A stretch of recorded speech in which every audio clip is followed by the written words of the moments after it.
বাংলাদেশের home of cricket বলা হয় যেটাকে, শেরেবাংলা ন্যাশনাল স্টেডিয়াম, যেটাকে আমরা মিরপুর স্টেডিয়াম নামে চিনি, সেই মিরপুর স্টেডিয়ামের নামে যত ধরনের দুর্নাম রয়েছে, সেই দুর্নামের পেছনে কিন্তু মিরপুর স্টেডিয়ামের কোনো হাত নেই। বরঞ্চ মিরপুর স্টেডিয়াম যে সুনামগুলো ডিজার্ভ করতো, সেই সুনামগুলো নিয়ে খুব বেশি কথা বলা হতো না। কেন? কারণ বাংলাদেশ এবং বাংলাদেশের বাইরে যেসব ক্রিকেট প্লেয়িং নেশন রয়েছে, সেই নেশনে যারা রেগুলার আন্তর্জাতিক ক্রিকেট ফলো করে, তারা মিরপুর স্টেডিয়াম শুনলেই তাদের মাথায় সবার প্রথমে যেটা চলে আসে, একটা লো স্কোরিং ম্যাচ, অথবা একটা বাজে পিচ, একটা একটা একটা স্লো পিচ, যেই পিচে আসলে বল কোন ধরনের আচরণ করবে সেটা কেউ জানে না। এবং এই বিষয়গুলোর কারণে আসলে মিরপুর স্টেডিয়ামের নামে বেশ কিছু দুর্নাম রয়েছে। এই বিষয়গুলোই আসলে মিরপুর স্টেডিয়ামের জন্য দুর্নাম। কিন্তু এই মিরপুর স্টেডিয়ামের যেই দুর্নামগুলো রয়েছে, এটার পেছনে কি মিরপুর স্টেডিয়ামের নিজের কোনো হাত আছে? না। এটার পেছনে প্রধান হাত ছিল এতদিন ধরে বাংলাদেশের যে প্রধান পিচ কিউরেটর ছিল গামিনী সিলভা, এবং এতদিন যারা বাংলাদেশ ক্রিকেটের বিসিবির ম্যানেজমেন্টে ছিল, বা বিসিবির যারাই আসলে এই ধরনের স্লো পিচ বানাইতে বলতো গামিনী সিলভাকে, সম্পূর্ণ দোষটা আসলে তার উপরে বর্তায়। মিরপুর স্টেডিয়াম কিন্তু এতটাও বাজে পিচ না, মিরপুর স্টেডিয়াম এতটাও বাজে স্টেডিয়াম না যে মিরপুর স্টেডিয়ামের যেই পরিমাণ দুর্নাম হয়েছে সেটা আসলে মিরপুর স্টেডিয়াম ডিজার্ভ করে। বরঞ্চ মিরপুর স্টেডিয়ামের যে পজিটিভ বিষয়টা রয়েছে, এই বিশেষ করে এই যে ড্রেনেজ সিস্টেমটা, এইটা নিয়ে আসলে খুব বেশি কথা কিন্তু হতো না। ইদানিং দেখা যাচ্ছে, ইদানিং বেশ কিছু ম্যাচে আসলে এটা, এই বিষয়টা খুব ক্লিয়ারলি আসলে এটা ভিজিবল হয়ে উঠেছে যে মিরপুর স্টেডিয়ামের ড্রেনিং সিস্টেম, এইটা আসলে পুরো পৃথিবীতে, মানে যে কোনো, আপনি লর্ডসের কথা বলেন, আপনি ইডেন গার্ডেনের কথা বলেন, যত উন্নত মানের স্টেডিয়াম হোক, তার থেকে মিরপুর স্টেডিয়ামের ড্রেনিং সিস্টেম কিন্তু খারাপ না, বরঞ্চ তাদের লেভেলে কিংবা তার থেকেও ভালো।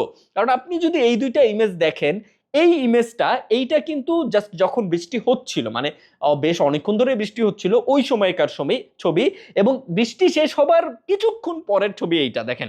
মাঠে কিন্তু কেউ হচ্ছে পানি নিষ্কাশন করে নাই, বা পানি ম্যানুয়ালি যে পানিটা সরানোর যে বিষয়টা, সেটা কিন্তু তখনও শুরু হয় নাই। অটোমেটিকলি পানি ড্রেনিং হয়ে এই যে দেখেন মাঠে কি পরিমাণ, মানে কি পরিমাণ পানি ছিল, এই সবগুলো পানি কিন্তু অলরেডি চলে গেছে। তারপরও কিছু কিছু পানি রয়েছে, এগুলো হচ্ছে যখন ম্যানুয়ালি পানিগুলো রিকভার করবে, মানে পানিগুলো সরায় ফেলবে, তখন এইগুলো মানে শেষ হয়ে যাবে। ইভেন বাংলাদেশ নিউজিল্যান্ডের যে তৃতীয় টি-20 ম্যাচটা, সেটা আমি নিজে মাঠে উপভোগ করছি, মাঠে যে উপভোগ করছি, ওই দিনও আসলে বৃষ্টি হয়েছিল, এবং তখন আমি বৃষ্টির আগে, বৃষ্টির সময় এবং বৃষ্টির পরের যে সিচুয়েশনটা, এটা আমি একদম নিজে প্রত্যক্ষভাবে দেখছি কি পরিমাণ, মানে ফাস্ট যে মিরপুরের ড্রেনিং সিস্টেম, এটা আসলে বলার বলার বাইরে। এটা আসলে নিউজিল্যান্ডের অনেক প্লেয়ার সেদিন আসলে বইলেই ফেলছে, নিউজিল্যান্ডের কোচ পর্যন্ত ওই দিন বইলা ফেলছে যে এই লেভেলের ভালো ড্রেনিং সিস্টেম আমি আসলে কখনো দেখি নাই। মানে আমি বলি নাই, এটা নিউজিল্যান্ডের কোচ সেদিন বলছিল। এই যে একটা ক্রিকেট স্টেডিয়ামের ড্রেনিং সিস্টেম এতটা ভালো হওয়া, এটা কিন্তু বেশ সুনামের একটা বিষয়। কিন্তু মিরপুরের স্টেডিয়াম হওয়ার কারণে, এবং মিরপুরে সচরাচর লো স্কোরিং ম্যাচ বা বাজে পিচ তৈরি করার কারণে এই বিষয়টা নিয়ে খুব বেশি কথা বলা হইতো না। আর এখন এই বিষয়টি নিয়ে কেন কথা বলা হচ্ছে, কারণ মিরপুরে কিন্তু এখন আর আগের মতো সেই স্লো পিচও বানানো হয় না, মানে খুব একটা বানানো হয় না। একটা মনে হয় বানানো হয়েছিল বাংলাদেশ নিউজিল্যান্ডের সাথে প্রথম ম্যাচটা বানানো হয়েছিল, তারপরে আর বানানো হয় নাই, যার কারণে মিরপুরের এখন দুর্নামের থেকে সুনাম বেশি করা হচ্ছে। এবং এই বিষয়টা যদি আগে থেকেই করা হইতো, মানে সবসময় কি বাংলাদেশের যারা ম্যানেজমেন্টে ছিল, তারা আসলে সবসময় চাইতো যে হোম অ্যাডভান্টেজ নেওয়ার কারণে এই মিরপুরে আসলে স্লো পিচ বানানো বা খুবই বাজে পিচ বানানো, যার কারণে বাংলাদেশ একটা হোম অ্যাডভান্টেজ নিয়ে ম্যাচগুলো জিততে পারে। এবং এইটার বিষয়ে আসলে বাংলাদেশ ম্যাচ হয়তো অনেক জিতছে এই হোম অ্যাডভান্টেজ নিয়ে, কিন্তু বাংলাদেশ ক্রিকেটের আদৌ আসলে খুব একটা উন্নতি হয় নাই।